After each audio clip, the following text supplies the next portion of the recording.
नमस्कार दोस्तों।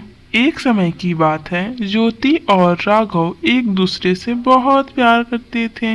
पर राघव की माँ नहीं चाहती थी कि ज्योति इस घर में आए, क्योंकि ज्योति एक सरकारी ऑफिसर थी। और दूसरी ही तरफ प्रियंका भी राघव से बहुत प्यार करती थी। प्रियंका राघव की बचपन की दोस्त थी, जो कि राघव से बचपन से ही प्यार करती थी। और राघव की माँ भी यही चाहती थी कि राघव की शादी प्रियंका से हो, क्योंकि प्रियंका एक घरेलू और सुंदर लड़की थी।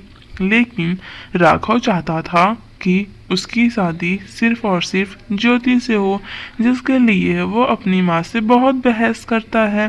पर राघव की माँ साफ साफ मानने के लिए इनकार कर देती हैं और राघव वहाँ से चला जाता है। यह बात फिर कुछ ही दिनों बाद वह राघव ज्योति के घर जाता है और ज्योति से कहता है, हम दोनों चलो भाग के शादी कर लेते हैं, क्योंकि तुम्हारे पुलिस की वर्दी से मेरी माँ को बहुत दिक्कत है और वो नहीं चाहेंगी कि हमारी शादी हो। और तुम अगर मान जाओ तो हम आज ही शादी कर लें। ज्योति कहती है, ठीक है, मैं इसके लिए राजी हूँ, और एक बार मैं तुम्हारे घर आ जाऊंगी तो मैं तुम्हारे माँ को भी मना लूंगी। मैं सरकारी नौकरी है, मैं छोड़ भी नहीं सकती। और राघव भी उसे मना नहीं करता। और दूसरे ही पल वो दोनों और ज्योति के पापा जाकर मंदिर में शादी करा देते हैं राघव की और ज्योति की।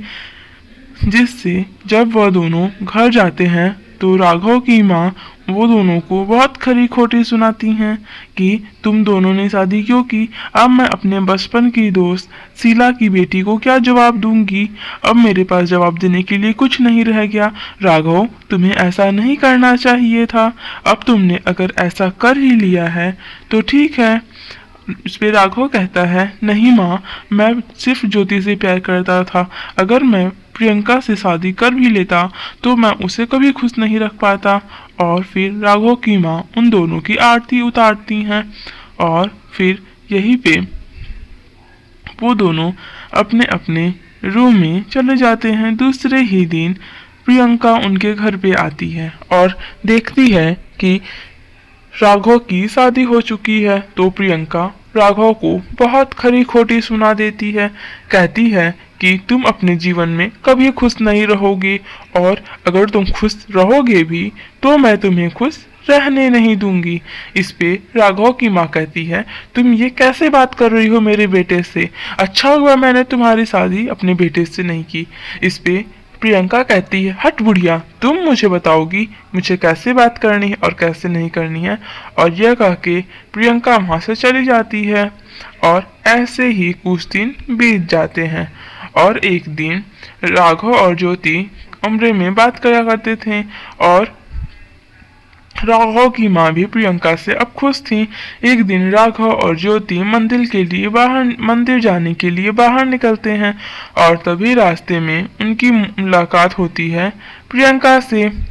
और प्रियंका फिर वहां पे मिलके उन्हें बहुत खरी खोटी सुनाती है कि तुम लोग यहाँ मंदिर में पूजा करने आए हो, तुम्हारी पूजा कभी सफल नहीं होगी, क्योंकि तुम्हें एक लड़की की बददुआ लगेगी जिससे तुम कभी खुश नहीं रहोगे।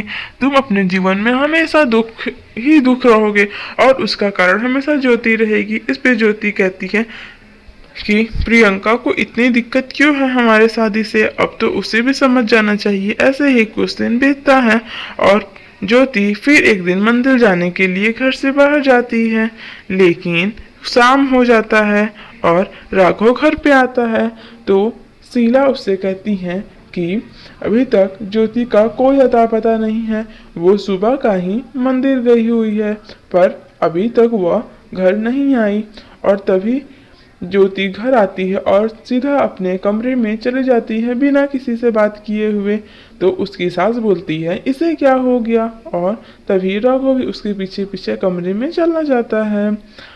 और राघव जाके कमरे में ज्योति से पूछता है, आज तुम दिन भर कहाँ थी, और तुम तो आज तुम्हारा छुट्टी भी था। लेकिन ज्योति सो जाती है बिना खाना खाए हुए। यह सब राघव को सही नहीं लगता। और दूसरे दिन सुबह होता है, शीला आके ज्योति को बहुत जगाती है, उठो उठो, तुम्हें ड्यूटी के लिए नहीं जाना है, खाना नहीं बनाना है मेरे लिए। और राघव भी अब ऑफिस जा चुका है। इस पे उस ज्योति उसे उठते ही बहुत खरी खोटी सुना देती है। ए बुढ़िया फट, मैं तेरे लिए खाना क्यों बनाऊं? तेरे पास हाथ पैर नहीं है कि तू अपने लिए खाना बना सके? मैं ड्यूटी जा रही हूँ। तभी शीला को उसकी बात बिल्कुल भी अच्छी नहीं लगती और शीला भी उसे बहुत खरी खोटी सुना देती है कि मैं पता नहीं किस गंदे से पल में मेरे बेटे ने तुझसे ब्याह कर लिया। और तभी ज्योति चुड़ैल बन जाती है और जो शीला है वो एकदम सगमगा जाती है कि ये क्या हो गया, मेरे बेटे ने एक चुड़ैल से ब्याह किया हुआ है। इस पे ज्योति कहती है, माँ जी मैं पुलिस ड्यूटी और ज्योति ही हूँ, पर मेरे को एक चुड़ैल का रूप पता नहीं कैसे मिल गया। और शीला वहां से 9-2-11 हो जाती है और तुरंत बाहर निकल के अपने बेटे राघव को कॉल करती है और सारी बातें बताती हैं कि ज्योति बहू पे एक चुड़ैल का साया है। और वह बहुत रोने लगती है चिल्ला चिल्ला के, बचाओ बचाओ। और दूसरे ही पल जल्दी से राघव एक तांत्रिक बाबा को लेके वहां आता है और पूछता है, राघव ज्योति तुम्हें क्या हुआ है? ज्योति तुम्हें क्या हुआ है? तुम ऐसे चुड़ैल कैसे बन सकती हो? तुम तो आज ड्यूटी के लिए जाने वाली थी। इस पे तांत्रिक बाबा कहते हैं, इसके पे किसी ने भूत किया हुआ है, अभी मैं पता लगा लूंगा, पर उससे पहले मैं इसे ठीक कर देता हूँ। और ज्योति कहती है, राघव मुझे बचाओ राघव, मेरी सरकारी नौकरी तो करती थी, वो किसी को मेरे साथ ऐसा नहीं करना चाहिए था, मेरे साथ कितना बुरा हो गया, मैं अब क्या करूँ? मुझे चुड़ैल नहीं बनना है, राघव मुझे बचा लो। और तभी प्रियंका की सच्चाई सबके सामने आ जाती है। प्रियंका ने ही सब किया रहता है। पहले उसकी सास अच्छे से पता करती हैं कि हुआ क्या था और पूछती हैं कि बहू ज्योति तुम तो मंदिर गई हुई थी, तुम्हें क्या हुआ? और तो ज्योति बताती है कि मंदिर के साथ मुझे ये मिली थी और इन्होंने मुझे कुछ लड्डू खाने के लिए दिए थे और मैंने वह लड्डू खा लिया और तभी से मेरी ये हालत हो गई थी, जिसकी वजह से मैं ड्यूटी भी नहीं जा पाई। और सभी लोग बहुत ज़्यादा प्रियंका पे गुस्सा करता है। प्रियंका यह मान लेती है कि राघव की खुशी ज्योति में ही है और ज्योति भी बहुत रोती है, जिससे यही पे कहानी खत्म हो जाता है। थैंक्स फॉर वॉचिंग दोस्तों, वीडियो अच्छी लगी हो तो लाइक शेयर सब्सक्राइब करना बिल्कुल ना भूलें। और ज्योति और प्रियंका वहाँ से चले जाती है और फिर सभी लोग हंसी खुशी अपनी ज़िंदगी व्यतीत करने लगते हैं और सास भी उसे सॉरी बोलती हैं। थैंक्स फॉर वॉचिंग, वीडियो अच्छी लगी हो लाइक सब्सक्राइब करना बिल्कुल ना भूलें। बाय बाय दोस्तों।